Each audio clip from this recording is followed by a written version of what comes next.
Hoy quiero, con esta breve introducción, llevarles a que volvamos al libro de los Hechos. ¿Ya?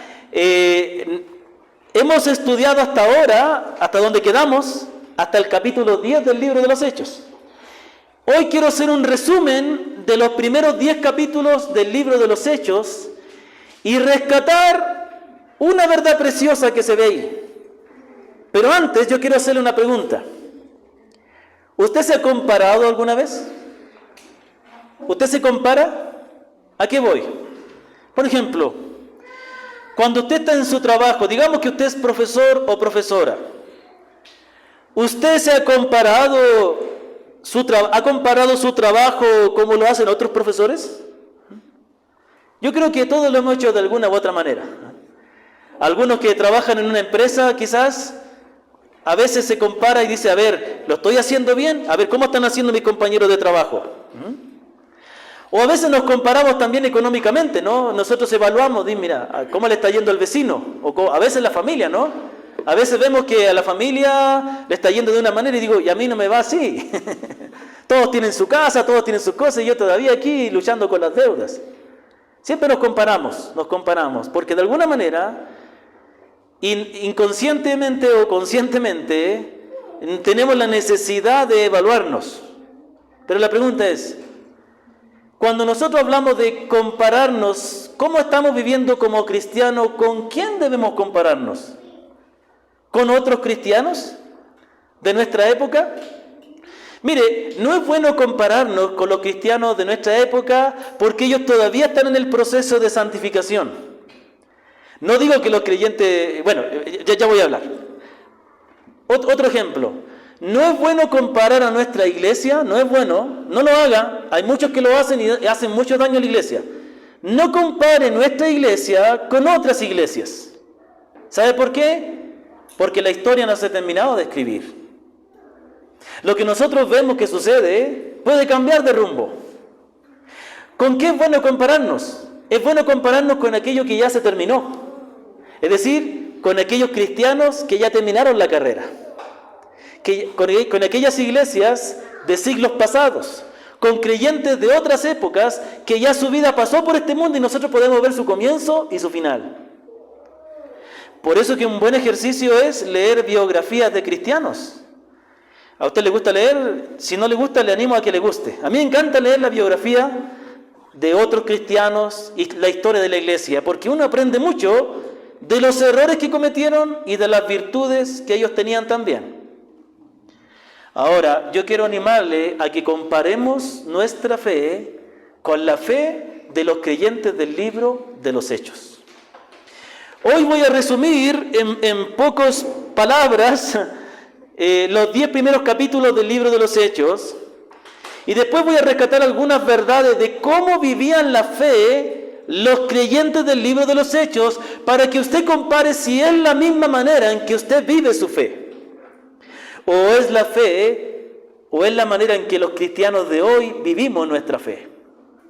Tenga cuidado de compararse con los cristianos populares de hoy. ¿Cuáles son los cristianos populares? Los predicadores famosos y los cantantes famosos. Muchos de ellos, es más, debemos aprender de ellos, debemos aprender de otros cristianos, debemos aprender de otros pastores, debemos aprender de todo el que sirve a Cristo, pero siempre mirándolo a la luz de las Escrituras. No dejándonos fascinar por todo lo que nos muestran. Nosotros somos personas que tenemos la sabiduría de la palabra para juzgar todo y retener lo bueno y desechar lo malo. Sin embargo, lamentablemente, me dolió eso. Lamentablemente, muchas veces nosotros tendemos a vivir nuestra fe como lo viven cristianos muy visibles en el día de hoy. Y muchas veces ellos no están dando una imagen correcta de lo que es el cristianismo. Solo recuerde esta palabra, recuerde la palabra del Señor. Ay de vosotros cuando todos os alaben y hablen bien de vosotros, porque así trataron vuestros padres a los falsos profetas.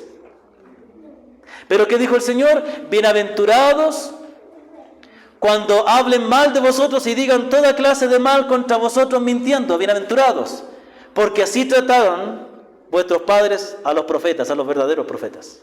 Entonces no es una característica de un creyente ser alabado por el mundo. Al contrario, el creyente es despreciado y desechado y criticado por el mundo porque justamente la forma de vivir del creyente debe ser tan apegada a Cristo que causa incomodidad a aquellos que no aman a Cristo. Pero el problema es que muchas veces nosotros queremos parecernos al mundo para ganarles. Pero realmente ese no es el método de Dios, es el método humano. ¿Amén? ¿Amén o no?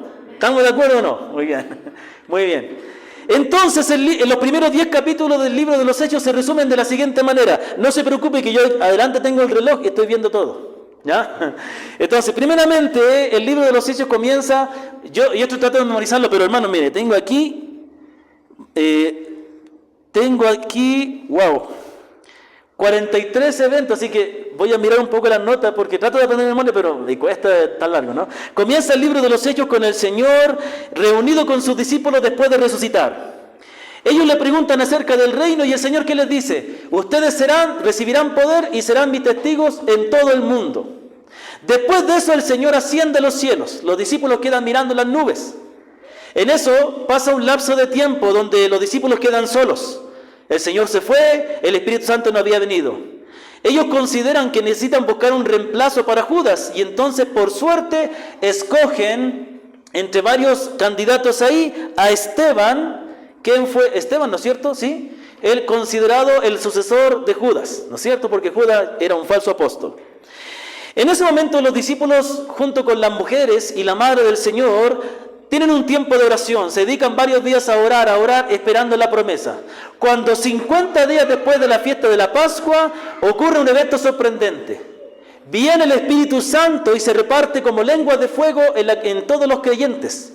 Y todos los creyentes son llenos del Espíritu Santo y comienzan a hacer algo sorprendente. Resulta que en Jerusalén había venido gente de todos los países, judíos de todos los países, a celebrar las fiestas de Jerusalén. Y entonces los creyentes, cuando viene el Espíritu Santo, son llenos, tienen el poder de Dios y comienzan a hablar las maravillas de Dios. Pero aquí viene lo sorprendente. Comenzaron a hablar las maravillas de Dios en diferentes idiomas. Idiomas que ellos no conocían. Idiomas que hablaba la gente que había venido de esos países a Jerusalén. Entonces la gente malinterpreta, en vez del corazón necio del hombre, en vez de ver el milagro que estaba ocurriendo, ellos dicen, están llenos de licor, están llenos de mosto. Entonces Pedro se levanta y da su primer gran sermón. En el sermón explica que eso era el cumplimiento de lo anunciado por los profetas, del nuevo pacto, donde Dios enviaría su Espíritu sobre su iglesia y que eso vino por causa de la autoridad de Cristo. Y Pedro entonces concluye su sermón presentando a Cristo como el Mesías prometido. El resultado es que se convierten 3,000 personas, las cuales no paraban de estar juntos y de aprender la palabra. Después de esto, en ese ambiente donde los creyentes se reunían casi todos los días, Pedro y Juan van a la hora de la oración y se encuentran con un cojo de nacimiento, quien les pide una limosna. Y Pedro le dice las clásicas palabras que todos conocemos: no tengo plata ni oro, pero lo que tengo te doy, en el nombre del Señor Jesús levántate. Y en ese momento el que había sido un cojo de nacimiento se levantó y saltó lleno de alegría. Esto causó una gran conmoción en toda Jerusalén y entonces Pedro se levanta y predica su segundo sermón, su segundo discurso, para expresar que ese hombre no fue sano por el poder de él, sino que fue sano por el poder del nombre de Cristo. El resultado fue que mucha gente escuchó, pero los judíos se pusieron celosos y enojados porque ellos no estaban de acuerdo que él predicara que Jesús era el Mesías, y entonces dice la palabra que Pedro y Juan son llevados ante las autoridades, ante el concilio. En ese momento dice la palabra que los creyentes oran por los apóstoles y piden al Señor que el Señor les dé valentía para predicar. A pesar de que habían tomado presos a los apóstoles y después los liberaron, a pesar de eso que ocurrió, los creyentes se mantienen más unidos todavía, a tal punto que compartían sus bienes y vendían sus propiedades y traían el dinero a los apóstoles y repartían y suplían la necesidad de todos para que todos pudieran estar sirviendo con tranquilidad al Señor. Entonces, cuando los creyentes estaban en ese tiempo de unidad, de gozo, de amor, el pecado no falta. Y Ananías y Zafira, que eran una pareja, un matrimonio, ellos también deciden donar parte de lo que vendieron de un terreno, pero ellos mintieron diciendo que habían ofrendado todo, lo cual no fue aceptado por Dios, y como disciplina, los dos partieron de este mundo a la presencia del Señor. Los apóstoles entonces siguen predicando con gran poder, con gran señales y maravillas. Otra vez Pedro y Juan son encarcelados. Entonces, cuando estaban en la cárcel, en la noche Dios envía un ángel. Y ese ángel abre las puertas y Pedro y Juan pasan todas las seguridades y llegan y logran salir libres por el poder de Dios. Ante la necesidad de ayudar a la iglesia, a las viudas de la iglesia se expandió tanto y tanto era su amor que tenían un ministerio, estaban organizados de tal manera que todos los días repartían comida a las viudas, y ante la necesidad de atender a las viudas, especialmente de los griegos que eran desatendidas, los discípulos convocan a toda la congregación y eligen a 7 varones llenos del Espíritu Santo y llenos de sabiduría para que puedan ayudar en la labor de servicio y así los apóstoles se puedan dedicar a la oración y a la predicación de la palabra. En eso uno de esos diáconos, llamado Esteban, testifica con gran poder y con gran sabiduría, tanto que nadie le puede rebatir su predicación. Los judíos, en vez de oír el mensaje, lo arrestan y lo sentencian injustamente, sobornando a algunas personas para que lo acusaran falsamente. En eso Esteban presenta su defensa, que es un gran discurso donde él resume toda la historia de Israel, mostrando que en todos los periodos de la historia de Israel, ellos siempre rechazaron a los profetas de Dios, comenzando con Moisés, al cual rechazaron, para mostrarles que ellos también rechazaron al mismo Hijo de Dios que les fue enviado. Finalmente, Esteban es sentenciado a muerte y mientras muere apedreado, mientras es apedreado hasta morir, él tiene la visión gloriosa donde ve al Señor Jesucristo sentado a la diestra del Padre. A raíz de la muerte de Esteban, se desata una gran persecución en la iglesia que estaba en Jerusalén. Uno de los hombres que fue utilizado para esta persecución y que hizo mucho daño a la iglesia y que provocó que muchos tuvieran que huir fue Saulo de Tarso, quien llegó a ser el apóstol Pablo. Saulo asolaba la iglesia, él causaba mucho daño a la iglesia entrando por las casas, allanando las casas y sacando a hombres y mujeres y metiéndolos en la cárcel. La palabra no nos da detalles, pero cuando vemos situaciones como la que está ocurriendo en Ucrania, cuando vemos en la historia de Latinoamérica golpes de Estado que han ocurrido como lo que ocurrió en Chile, cuando vemos que niños quedan desamparados porque sus padres mueren o tienen que huir, podemos entender algo de lo que padecieron los cristianos de esa época. Entonces, dice la palabra que los creyentes, mientras eran esparcidos, llevan la palabra por donde iban. Uno de ellos es Felipe, y Felipe va a la ciudad de Samaria, ciudad despreciada por los judíos, y predica el evangelio. Muchos se convierten al Señor dejando sus prácticas pecaminosas y ocultistas, y entonces los apóstoles que estaban en Jerusalén deciden visitar a Samaria para ver la obra que estaba ocurriendo ahí. Al llegar, ellos ven que muchos se habían convertido e imponiendo las manos les imparten el Espíritu Santo. En eso el Señor le dice a Felipe que vaya, por medio de un ángel, le indica a Felipe que vaya al desierto a predicar a un etíope, funcionario de la reina de Candace, el cual termina convirtiéndose al Señor. En ese momento aparece otra vez la figura de Saulo de Tarso, el que asolaba la iglesia en Jerusalén. Ahora se dirigía con autoridad del concilio, de las autoridades en Jerusalén, va con la autoridad hacia la ciudad de Damasco para poder ver a todos los cristianos que habían ahí, para arrestarlos y llevarlos a Jerusalén. Pero en el camino el Señor resucitado se le aparece con una gran luz y una voz potente, lo cual hace que él tenga que caer al suelo, y humillado él reconoce que Jesucristo es el Señor. Es llevado a la ciudad de Damasco, y él entra a Damasco ya no para perseguir a los cristianos. Él entra ahora como un cristiano y es llevado ante un creyente llamado Ananías, el cual le bautiza. Saulo recobra la vista y pasa un tiempo viviendo con los creyentes de Damasco. E inmediatamente Saulo, quien había ido hace unos días atrás a arrestar a los creyentes de Damasco, se queda en Damasco y comienza a predicar que Cristo es el Mesías. Más tarde, conociendo las intenciones de los judíos de matarle, los discípulos sacan a Saulo de la ciudad de Damasco, tirándolo por un canasto por la pared de la ciudad. Lo sacan por la pared y él huye hacia Jerusalén. Más tarde, cuando Saulo llega a Jerusalén, los discípulos tenían recelo de él, porque habían recordado todo el daño que él les había hecho. Y entonces viene Bernabé, quien intercede por Pablo ante los apóstoles, los cuales finalmente le reciben como un hermano, y entonces Pablo se dedica por completo a predicar la palabra. La predicación de él llamó la atención de las autoridades en Jerusalén. Por lo tanto, los discípulos toman a Saulo y lo conducen y lo encaminan hacia Tarso, su ciudad natal, para protegerlo de las amenazas de los judíos.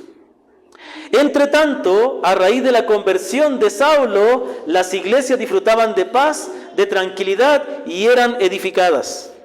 Entonces Pedro, quien estaba en Jerusalén, va a visitar todos los lugares por donde los creyentes fueron esparcidos, encontrándose en esos lugares con comunidades de creyentes, es decir, con iglesias que se habían formado por el conjunto de creyentes que se iban reuniendo y de las personas que iban alcanzando en esos lugares con el Evangelio. Al visitar la ciudad de Lida, ve a un paralítico llamado Eneas, el cual es sanado por el poder de Cristo. Esto provocó que muchos en Lida y en Sarón se convirtieran al Señor. Cerca de ella había otra ciudad llamada Jope. Ahí había un grupo de cristianos. Y en ese momento llega la noticia de que murió una hermana de esa congregación que se había formado por los creyentes que huyeron hacia esa ciudad. Esa hermana se llamaba Dorcas. Y todos en la iglesia estaban muy tristes porque ella tenía testimonio de buenas obras. El Señor guía a Pedro a ir allá, el cual ora por ella y Dorcas es resucitada. Esto causó que muchos en Jope se convirtieran al Señor. Pedro decide quedarse en Jope varios días, y en eso había otra ciudad cercana llamada Cesarea, donde había un centurión romano, no judío, era un griego, era un gentil, quien era muy temeroso de Dios y hacía muchas limosnas. Él creía en el Dios verdadero de los judíos. Entonces Dios le da una visión, le dice que mande a llamar a Pedro para que le predique el Evangelio. Por otra parte, mientras Pedro estaba orando en el aposento alto, estaba descansando, él también recibe una visión donde Dios le dice que vaya donde Cornelio, para predicarle la palabra. Finalmente Pedro va y encuentra que Cornelio ha reunido a toda su familia, y Pedro les predica el Evangelio y todos ellos se convierten al Señor, y terminamos entonces con los primeros 10 capítulos del libro de los Hechos. Amén. Muy bien, me voy a tomar un descansito. Salud. Muy bien, ¿qué les pareció? Ya está los primeros 10 capítulos, ¿ya? Muy bien. Cuando nosotros observamos el libro de los Hechos, tenemos que preguntarnos, ¿para qué se nos dejó el libro de los Hechos? ¿Para qué? ¿De qué trata el libro de los Hechos? Generalmente se llama los Hechos de los Apóstoles, pero yo pienso que podría recibir muchos nombres. Algunos podrían decir los Hechos del Espíritu Santo, los que tienen una tendencia al Espíritu Santo siempre, ¿no? Dirían los hechos del Espíritu. Y yo creo que tendrían razón. ¿Por qué? Porque el Señor prometió que el Espíritu Santo sería el que continuaría la obra que Él comenzó. Y vemos en todo el libro de los Hechos que el Espíritu Santo está llenando de poder a los creyentes, que el Espíritu Santo está acompañando con señales y milagros, que el Espíritu Santo viene sobre los que se convierten, que el Espíritu Santo llena a los creyentes para que prediquen la palabra. ¿Sí o no? Entonces podría llamar los Hechos del Espíritu Santo también. Por otra parte, también se podrían llamar los Hechos del Señor Jesús. El libro de los Hechos comienza con estas palabras que Lucas le escribe a Teófilo, le dice: en el primer tratado, refiriéndose al Evangelio de Lucas, te hablé de las cosas que Jesús comenzó a enseñar y hacer, dando a entender que el libro de los Hechos es la segunda parte, donde está la continuación de lo que el Señor hizo y enseñó. Y claramente vemos que el Señor Jesucristo ocupa el lugar central en el libro de los Hechos. ¿De qué se trata el libro de los Hechos? De cómo los creyentes dan testimonio de Cristo. Es por eso que también sería correcto llamarle el libro de los Hechos de Jesucristo. Pero ¿sabe qué? Yo también podría llamarle el libro de los Hechos de la Iglesia. Porque es un testimonio de la vida de los primeros cristianos. Y de eso quiero hablar esta mañana. ¿Y cómo podemos resumir estos 10 capítulos hasta ahora? Y esto también se puede ver en el resto del libro de los Hechos. La pregunta es: ¿cómo vivían su fe los creyentes en el libro de los Hechos? ¿Cómo vivían su fe? Bueno, detengámonos un momentito. Pensemos cómo vivimos la fe los creyentes del día de hoy. Bueno, no tengo afán de juzgar ni de condenar a nadie, pero lo digo examinando mi propia vida primeramente, y también como Dios me manda también a evaluar el estado de la iglesia y observar el estado de la iglesia a nivel general. Muchas veces vivimos nuestra fe de la siguiente manera. Entendemos, hemos experimentado una conversión, hemos experimentado el arrepentimiento, nos hemos dado cuenta que somos pecadores, que estábamos perdidos, y entendemos que Jesucristo nos podía salvar y entregamos nuestra vida a Él. Muy bien. Sin embargo, a pesar de que hayamos entendido esa verdad, que la palabra nos enseña claramente, muchas veces Cristo pasa a ser solo un accesorio de nuestra vida. Nuestra fe es algo más de todo lo que compone nuestro ser. Somos estudiantes o somos esposos, nos gusta el fútbol, nos gusta esto, y además somos cristianos. Entonces muchas veces la fe en Cristo, nuestra relación con Él, no es lo que ocupa y lo que impregna todo, sino que es una parte dentro de todo lo demás. Eso no debe ser así, pero muchas veces lo es. Por otra parte, el cristianismo de hoy no se ve tanto como una salida o haber entendido la oscuridad y el pecado en que me encontraba para poder recibir la gracia de Cristo y vivir para Él, sino se trata de confiar en el Señor para que me ayude en mis problemas. O dicho de una manera más clara, muchas veces el cristianismo es una constante confianza en Cristo para mis propios intereses. De modo que todos demostramos una gran confianza en el Señor y se nos alienta a confiar en el Señor, pero no a entregar nuestra vida a Él, no a renunciar por Él, sino que Él siga bendiciendo mis proyectos, que Él siga bendiciendo el plan que yo he trazado para mi vida. Pero la palabra nos dice que no. La palabra dice que yo debo negarme a mí mismo y entregar mi vida a Él. Por otra parte, la relación que los cristianos de hoy tienen con su iglesia es una relación formal, porque son personas que pertenecen al mismo lugar donde yo me reúno los domingos. Y no tengo más relación con ellos que el saludo que me doy al despedirme del culto. Porque muchas veces llegamos atrasados que ni para saludar al comienzo alcanzamos. Pero la palabra nos dice que la vida de los cristianos es muy diferente, que la relación que tenemos entre nosotros es muy diferente. Por otra parte, tenemos un montón de personas que se confiesan ser cristianos, que quieren seguir a Cristo, pero no están dispuestos a arreglar cosas en su vida que van en contra de Cristo. Tenemos personas que prefieren ir a otra congregación porque no quieren arreglar problemas con una persona que está en una congregación. Entonces, quieren seguir a Cristo, pero mantener una relación alejada con otro cristiano, lo cual van totalmente en contra del cristianismo. ¿Me comprende? La pregunta es, ¿cómo vivían su fe los creyentes del libro de los Hechos? Y yo puedo resumir todo lo que hemos visto hasta ahora en estas palabras. Si quiere, anótelo, por favor, anótelo, porque esto es bueno. Con relación a la fe de los creyentes del libro de los Hechos, su fe cambió su manera de vivir, provocando en ellos un apego por sus hermanos y una lealtad a Cristo. Voy a repetir. Su fe, la fe de los primeros cristianos del libro de los Hechos, su fe cambió su manera de vivir, provocando en ellos un apego hacia sus hermanos y lealtad a Cristo.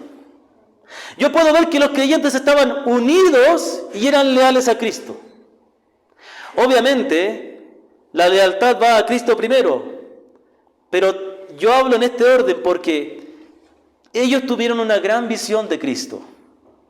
Ellos comprendieron el valor de Cristo y comprendieron de dónde les sacó Cristo.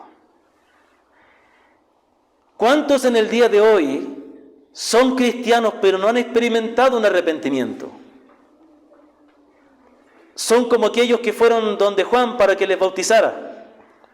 El profeta Juan, no el apóstol, el profeta Juan decía, arrepiéntanse porque ya viene el Mesías. ¿Y cómo demostraban que estaban arrepentidos? Bautizándose. Pero Dios le había dado discernimiento a Juan. Y entonces viene un grupo de fariseos para que él los bautizara y él les dice, ¿quién les enseñó a huir de la ira venidera? Hagan frutos dignos de arrepentimiento. Es decir, ellos querían salvarse de la ira, pero no estaban arrepentidos. Así hay muchos en el día de hoy. Vienen a escuchar la palabra, quieren confiar en Dios, quieren que el Señor les salve, pero no están arrepentidos de la vida que llevan. No han sentido tristeza, angustia, no se han sentido perdidos. Pero cuando alguien se siente perdido, cuando alguien comprende lo perdido que estaba, cuando alguien experimenta esa tristeza, es el dolor por sentirse sucio delante de Dios, cuando alguien pasa días sin dormir sabiendo que si muere irá al infierno y estará perdido para siempre, cuando alguien entiende lo pecador que es y lo indigno que es y acude a Cristo, y recibe amor de Cristo, recibe perdón de Cristo, recibe gracia de Cristo, recibe misericordia de Cristo, ese creyente no puede seguir viviendo otra vez en el pecado que tanto le hacía llorar. Pero como en el día de hoy hay muchos que dicen confiar grandemente en el Señor, pero siguen deleitándose en el pecado y no se sienten mal por la vida que llevan. Los primeros creyentes tienen una gran visión de Cristo y de dónde le sacó el Señor, y eso provocó un apego por sus hermanos. Ellos vieron en otros cristianos a personas como ellos que también habían sido rescatados, y eso era lo que les unía. Y ya las relaciones con otros ya no eran tan importantes como estar con aquellos que también fueron perdonados por Cristo.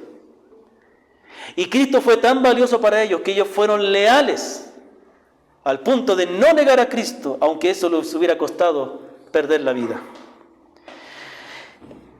Capítulo 2 del libro de los Hechos, versículo 41 al 42 nos dice que nos muestra el resultado de los 3,000, escúcheme, 3,000 personas que escucharon la predicación de Pedro, que se arrepintieron y reconocieron que Jesucristo era el Mesías. Esos 3,000 fueron bautizados. Se añadieron, a la iglesia como 8,000 personas. Perseveraban en la doctrina de los apóstoles, en la comunión unos con otros, en el partimiento del pan y en las oraciones. Se dicen muchas cosas. Se dice que partían el pan juntos, se dice que tenían comunión, se dice que oraban, se dice que perseveraban, que estudiaban la palabra, pero todo con perseverancia. Es decir, no fueron personas que un día fueron a la iglesia y otro día no fueron a la iglesia, que un día se reunían con su hermano y después de 2 semanas no vinieron y después otras. Ellos perseveraban en la doctrina, en la comunión, en las oraciones, en el partimiento del pan. Ellos estaban totalmente unidos como un pegamento fuerte, porque habían entendido que por fin el Mesías había llegado. También más adelante, capítulo 2, versículo 43, dice: y sobrevino temor a toda persona, y muchas maravillas y señales eran hechas por los apóstoles.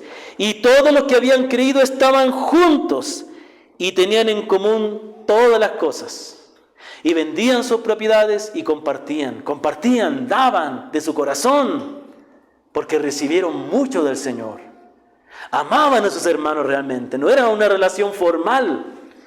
Perdónenme un paréntesis, pero como iglesia, digo como iglesia porque yo soy pastor, pero quizá de alguna manera en mi labor determinar cuál debe ser la guía de esta iglesia, ¿no? Pero hermanos, como iglesia ustedes han visto que nosotros no le damos tanto énfasis a la formalidad o a la ropa especial para la iglesia, porque la formalidad, aunque pueda verse muy bonito, aunque una iglesia pueda verse muy ordenada, la formalidad mata la comunión. Porque la formalidad hace de que tú te pongas una imagen que no eres realmente. Yo se lo digo porque años viví así. Por años yo lustraba mis zapatitos impecables y preparaba el terno y la corbata, que todo combinara perfecto. ¿Y sabe qué? Cuando me ponía ese terno y esa corbata e iba con la Biblia bajo el brazo, me sentía diferente. Me sentía mejor. Me sentía santo. Pero no era verdad. No era verdad. Podemos estar aquí todos así como un ejército, ¿no? Todos vestidos iguales y todo ordenadito y todo. No es lo que somos. Hermano, no somos personas ordenadas. No somos personas que somos santos todavía. Somos pecadores en un proceso de santificación. Yo soy un pecador perdonado, en un proceso de santificación. Hay mucho que el Señor tiene que cambiar en mi vida. ¿Cuál es mi identidad? ¿Qué es lo que me hace sentir bien? No que yo parezca más santo ante los ojos del hombre, es que Cristo está en mí. Es que Cristo me perdonó, me ama. Que a pesar de cómo yo era, Cristo entregó su vida por mí y yo sé que Él va a cambiar mi vida. Pero no voy a aparentar nada que no soy. ¿Ok? ¿Estamos o no estamos? ¿Amén? ¿Amén? Ya, muy bien. El hábito no le hace al monje. Exacto, muy bien, el hábito no le hace. Muy bien. También dice Hechos 4, versículo 32, que la multitud de los que habían creído era de un corazón y un alma. Un corazón y un alma. Y ninguno decía ser suyo propio nada de lo que poseía, sino que todas las cosas las tenían en común. Hermanos, los creyentes un creyente no puede separarse de sus hermanos. Un creyente anhela estar con otros. Yo recuerdo cuando era niño, que a veces no podíamos ir a la reunión. ¿Sabe que daba una mezcla de alegría y de tristeza? De alegría porque en la carne uno dice, ahora voy a poder ver televisión. Ahora voy a poder dormir un poco más. Pero ¿sabe qué? Uno no disfrutaba eso. Por lo menos yo no disfrutaba. No podía. Yo a veces no podíamos ir por algún problema. Genial, me voy a quedar a ver tele. No disfrutaba eso porque necesitaba estar con los hermanos. Prefería estar 1000 veces en la reunión y no faltar. Porque el vacío que sentía después era insoportable. Hermano, en todo creyente, y yo sé que en usted lo hay, si usted conoce al Señor, si el Espíritu está en usted, hay ese deseo de estar con los hermanos. Pero sabe que ese deseo debe potenciarse. No solo quedarse en estar en una reunión con los hermanos, en amar, en conversar. Perdón que haga referencia, pero mi hermana Elena dijo hace unos domingos atrás algo impactante. Ella dijo que triste es cuando uno se encuentra en la calle con un hermano y lo saludan así nomás o ni le saludan. A mí me pasó una vez que andando por las calles de mi ciudad allá en Chile cuando era niño, una vez me topo con un hermano de la iglesia. Hermano, dije así, y el hermano dijo hola y siguió caminando. Oiga, me quedé tan decepcionado porque para mí siempre era una alegría ver a un hermano. No sé por qué, era una alegría tremenda ver a un hermano. Por otra parte, les voy a confesar que cuando yo era un jovencito y estaba medio convertido nomás, no estaba muy seguro, no me había bautizado, no había convertido, o sea, yo había dicho que estaba convertido, pero no andaba muy bien con el Señor. Y en la calle veía al anciano de mi iglesia con la esposa. Hermano, yo me alegraba, pero me sentía mal, porque ellos me recordaban que Dios es santo. El hecho de ver a un hermano de la iglesia me llamaba la atención. Cuidado con lo que estoy haciendo. O sea, yo estaba con mis amigos riéndonos cosas del mundo o cosas de doble sentido. Después pasaba un hermano, me acordaba que soy cristiano. Interesante, ¿no? Por eso tenemos que estar juntos, tenemos que vernos. Si nos topamos en la calle, darnos un buen abrazo. ¿Sí? Bueno, a veces hay personas que tienen problemas a la vista y no pueden distinguir. ¿Ya? Muy bien. Sin embargo, aquí vemos algo interesante. Sigamos avanzando. En la hora de la prueba, cuando los dos apóstoles, Pedro y Juan, fueron encarcelados, ¿sabe lo que ocurrió? La palabra dice que los creyentes se unieron en oración y no pidieron que la prueba les fuera quitada. Pidieron tener más valentía. Hechos 4:23. Y puestos en libertad, vinieron a los suyos y contaron todo lo que los principales sacerdotes y los ancianos les habían dicho.